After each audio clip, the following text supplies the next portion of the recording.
let's talk Q1, Q2, Q3, Q4 2023 planning. As you'll see, it's not actually that hard when everything is aligned on one platform, one resource.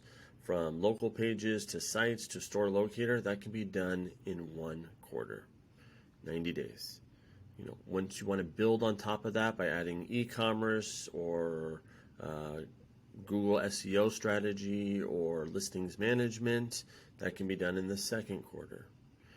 And the 3rd quarter is when you start layering in paid search, maybe heavier SEO, content, promotions, pushing them to the local level, and social.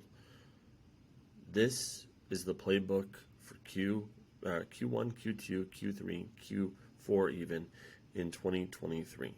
Space it out exactly like this and get it done.